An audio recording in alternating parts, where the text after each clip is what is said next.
he is now as he has always been. He is one without oneness and single without singleness.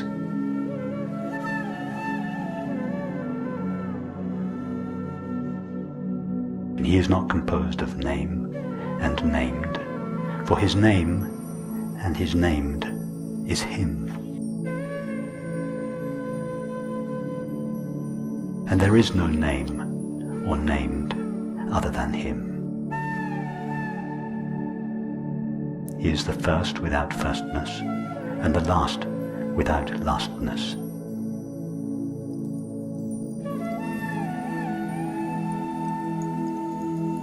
He is the apparent without appearance, and the hidden without hiddenness.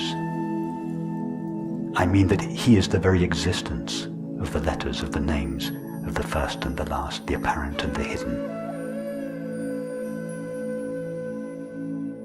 There is no first or last, apparent or hidden, except him.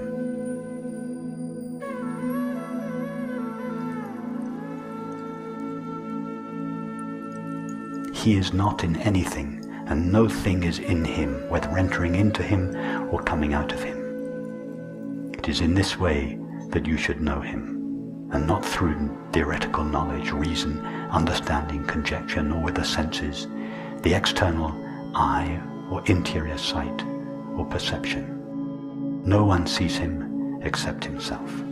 No one reaches him except himself, and no one knows him except himself. He knows himself through himself, and he sees himself by means of himself alone. No one but he sees him.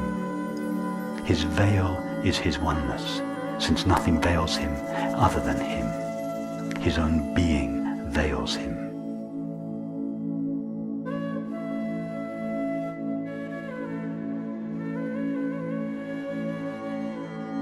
His being is concealed by his oneness, without any condition. No one other than he sees him.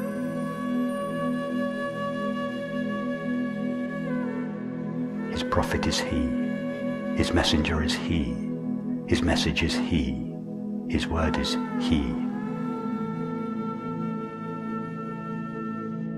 He sent himself from himself, through himself, to himself. There is no intermediary or means other than him.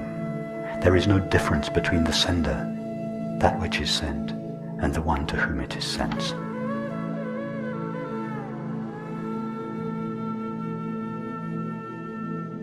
There is no other existence to anyone or anything who could pass away or have a name or a form. Whosoever knows their self knows their Lord.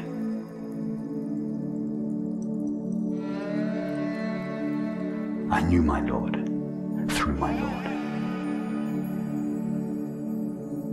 You are not you, but you are him, and there is no you.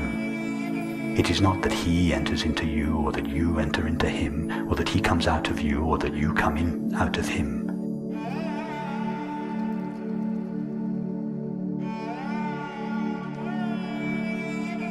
You never were, and never will be, whether through yourself or through him or in him or with him.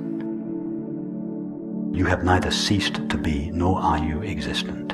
You are him, and he is you, without any of these imperfections.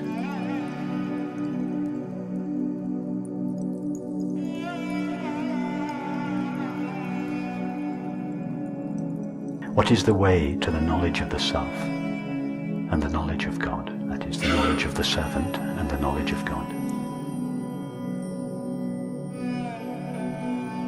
It consists in being aware that God is, and nothing is with him, and he is now as he has always been.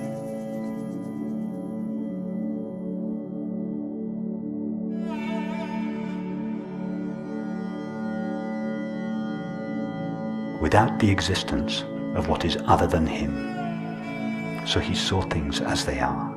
That is, he saw them as the essence of God, who is exalted, without how or where.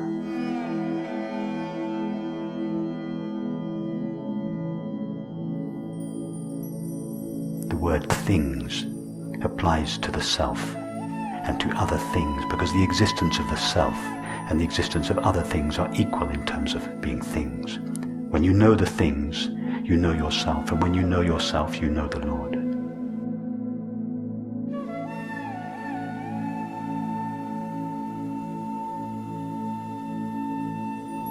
Because what you think is other than God is not other than God, but you do not know it. You see Him, and you do not know that you see Him.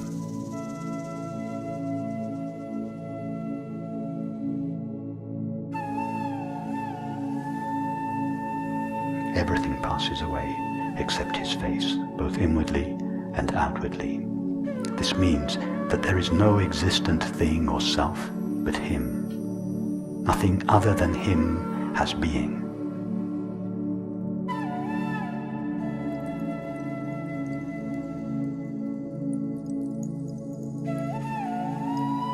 In order for His face to remain, there is nothing that exists that needs to pass away in order for His face to remain. There is nothing except His face.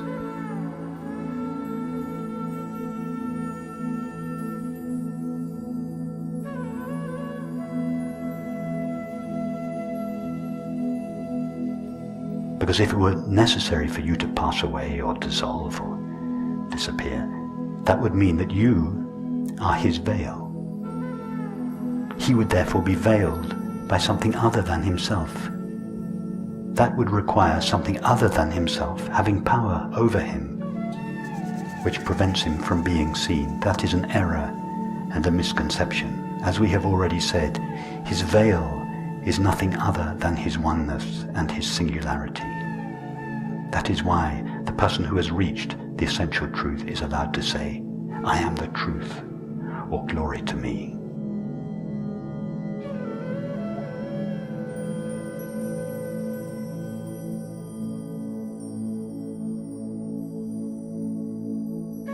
No one has truly reached Him.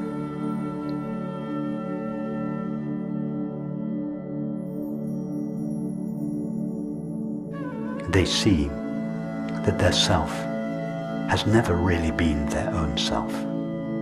Not that it once was and has now passed away, but that it never existed in its own right to begin with.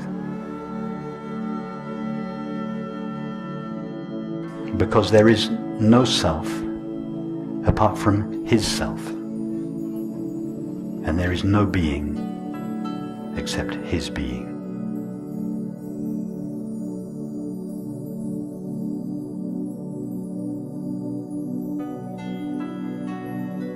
If you know your existence in this way, then you know God.